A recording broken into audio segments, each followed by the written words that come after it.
प्रिय दर्शकों, हाजिर हूं मैं एक नया और अनोखा विषय लेकर।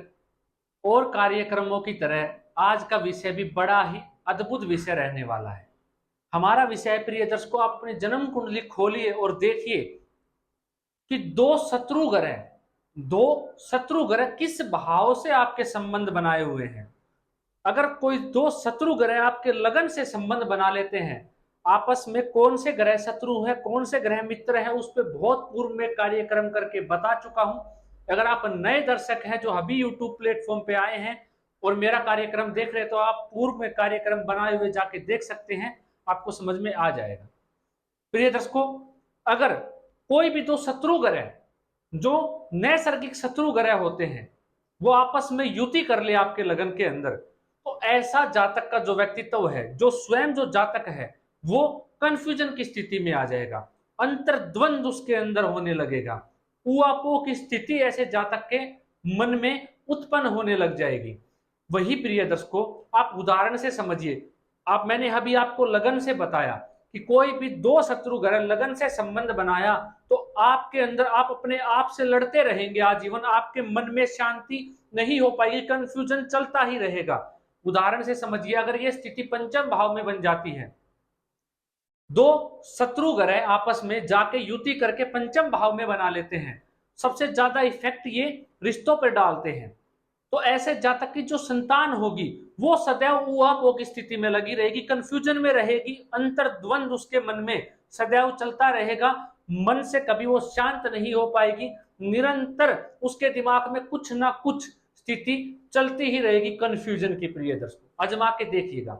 सप्तम स्थान में अगर ये युति बनती है, दो पाप ग्रह जो शत्रु ग्रह, दो शत्रु ग्रह आपस में युति संबंध बना के, जैसे सूर्य और शनि उदाहरण से, ये दोनों एक दूसरे के शत्रु हैं और ये जाके सप्तम स्थान में युति कर ले, तो क्या होगा प्रिय दर्शकों?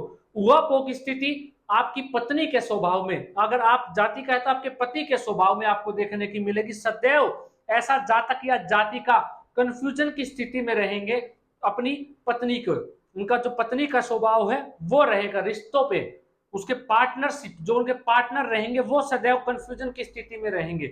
वहीं नवम स्थान में बैठा के देख लीजिए, अगर दो पाप ग्रह की युति हो, या पाप को छोड़िए प्रिय दर्शकों, कोई भी दो शत्रु ग्रह, हमें पाप ग्रह से मतलब नहीं, कोई भी दो शत्रु ग्रह वो जाके नवम स्थान में जाके बैठ जाए, तो ऐसे जातक के पिता के मन में अंतर्द्वंद चलता रहेगा, ऊहापोह की स्थिति रहेगी उसके पिता के।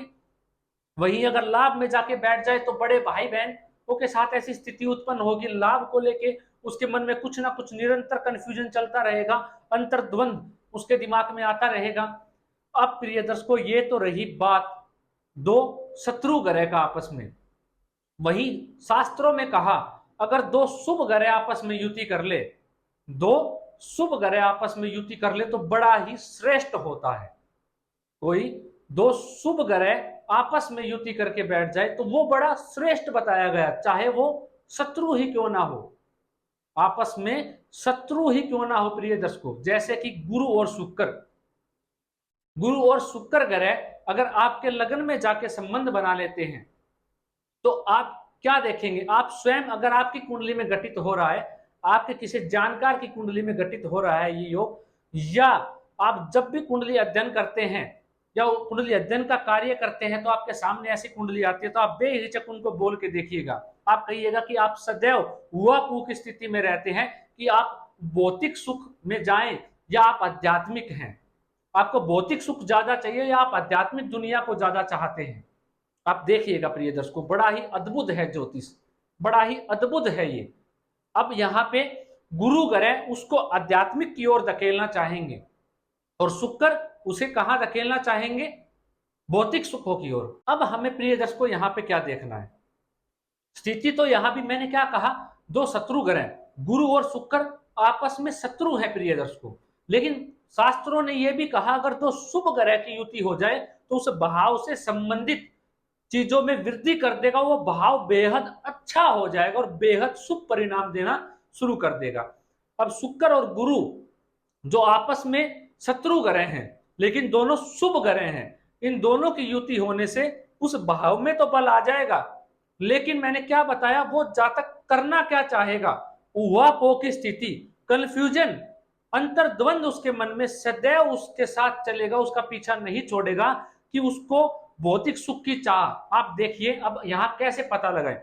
उदाहरण से अगर सप्तम स्थान में यह स्थिति बन जाए तो ऐसे जातक जो होगा उसके पत्नी का स्वभाव कि वो ज्यादा धार्मिक है या ज्यादा भौतिक सुख चाहती है, ये पता लगाना बेहद मुश्किल हो जाएगा। वो जातक ही नहीं पता लगा पाएगा कि उसकी जो वाइफ है, उसकी जो पत्नी है, वो कैसी है, कैसा स्वभाव। उसके मन में ही अंतर्द्वंद चलता रहेगा कि वो धर्म को माने, धर्म के पीछे ज्यादा चले या भौतिक सुख के पीछे। वहीं अगर जाति का है तो उसके पति के स्वभाव में ये चीजें आ जाएंगी। अब इस स्थिति को आप कहीं भी उठा के देख लीजिए, जन्म कुंडली के किसी भी भाव में रख के देख लीजिए, वहीं आपको समझ में आ जाएगा।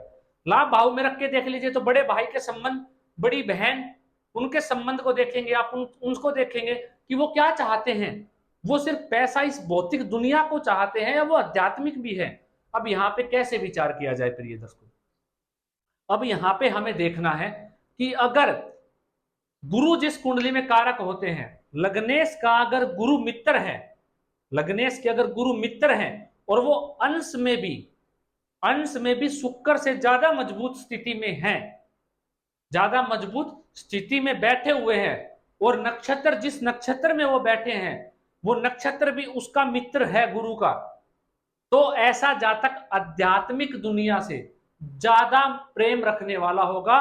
वो आध्यात्मिक दुनिया को ही सब कुछ मानेगा, आध्यात्मिक से ही वो जुड़ा हुआ होगा। वहीं अगर शुक्र ग्रह जिस लगन में कारक होते हैं वो लगन बनता है और उसमें शुक्र ग्रह अंश में गुरु ग्रह से ज्यादा मजबूत हैं और नक्षत्र में अपने मित्र ग्रहों के नक्षत्र में बैठे हुए हैं, जहां शुक्र अपने आप को बलि मानते हैं उन नक्षत्रों में बैठे हुए हैं, तो ऐसा जातक आध्यात्मिक दुनिया को नहीं भौतिक सुखों को भोगने वाला होगा। दिखाएगा वो आध्यात्मिक की ओर कि मैं आध्यात्मिक में जुड़ा हुआ हूं, लेकिन वो बाहरी है, लेकिन वो अंदर से भौतिक सुख की चाह रखता है। प्रिय दर्शकों, बाहरी दिखावा आपने कई बार देखा भी होगा, कई जातक आपको मिलते भी होंगे बाहरी दुनिया के अंदर, दिखाने को तो आध्यात्मिक है बाहर से, लेकिन अंदर से कहीं ना कहीं सिर्फ और सिर्फ वो भौतिक सुख के लिए जीते हैं, भौतिक सुख ही उनका जीवन है।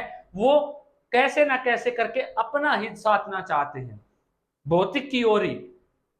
अगर प्रिय दर्शकों गुरु और शुक्र में मैंने आपको बताया कैसे देखना है, इसी में अगर गुरु मजबूत है तो ऐसा जातक चाहे बाहरी वो भौतिक सुख दिखाए आपको, लेकिन वो भीतर से अपने अंदर से आत्मा से वो आध्यात्मिक ही होगा। वहीं अगर कुंडली में शुक्र मजबूत है, चाहे वो बाहर से आपको आध्यात्मिक गुण दिखाए, अपना आध्यात्मिक की ओर मानने वाला दिखाए, लेकिन वो अंदर से भौतिक सुख की चाह रखने वाला ही होगा। प्रिय दर्शकों, आप इस सूत्र को पूरी कुंडली में कहीं भी आजमा के देख सकते हैं, किसी भी भाव में रख के देख सकते हैं, किसी भी भाव में, 1 से 12 भाव में, वहीं आपको पता चल जाएगा कि कैसा ऐसा जातक होने वाला है। प्रिय दर्शकों, ये जो विषय था बेहद अनोखा, अद्भुत था, आपके जानने लायक था। अगर अभी तक आपने अपने कर्तव्य का निर्वहन नहीं किया है तो आप कर सकते हैं इस चैनल को सब्सक्राइब करके, वीडियो को लाइक करके और वीडियो को शेयर करके। प्रिय दोस्तों, अगर आपका कोई सवाल है तो आप कमेंट करके मुझसे पूछ सकते हैं, मैं आपका जवाब देने के लिए बाध्य हूं। ऐसा ही कोई नया और अनोखा कार्यक्रम मैं आपके लिए आगे भी लेके आ रहा हूं, बने रहिएगा मेरे साथ। अभी के लिए इजाजत दीजिए मुझे, नमस्कार।